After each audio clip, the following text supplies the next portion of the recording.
continuation of our last video for 3.5 solving exponentials and log equations. We'd like to look at this one for number 2. This one is an exponential because it has an x as your exponent.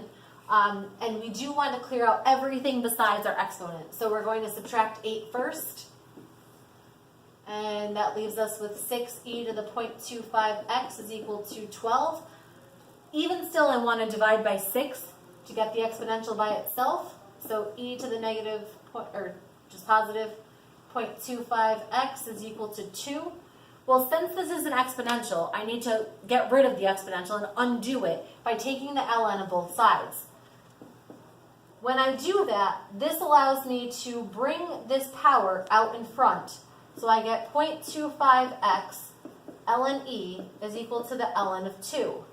Now luckily, we also could have eliminated it right away, that you know that the base of a natural log is e, well, it still is here, and this undoes each other.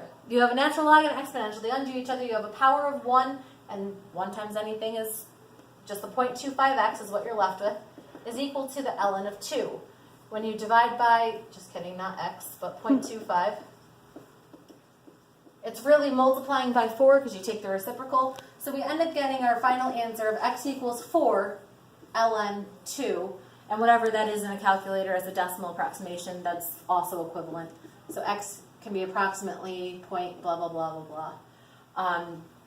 For our purposes, we'll just leave it as 4 ln of 2. Down here, you have a logarithmic equation. So we might need to combine some of our properties of logs. In this case, because we are adding, it tells us that I may need to multiply my two arguments.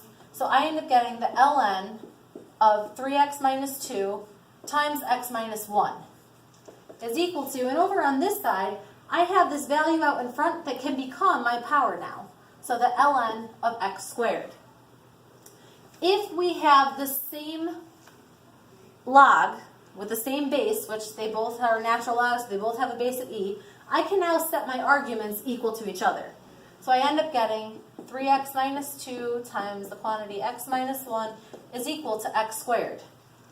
We're going to distribute all this out, so 3x squared minus 2x minus 3x is a minus 5x plus 2 equals x squared. And now this turns into a quadratic equation, which you do need to go back and set it equal to 0 and solve from there.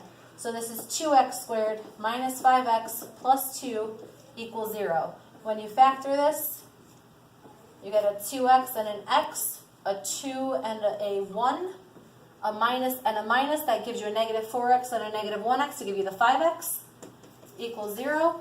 I set each factor equal to 0,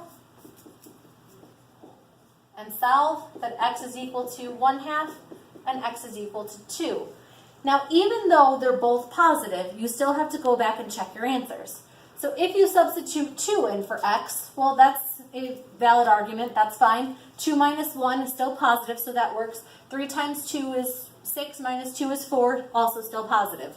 So x equals 2 works. However, if I substitute in the 1/2, well, ln of 1/2, that works here. ln of 1/2 minus 1 is a negative 1/2, and I can't have a negative argument. So we know that this one here is an extraneous solution.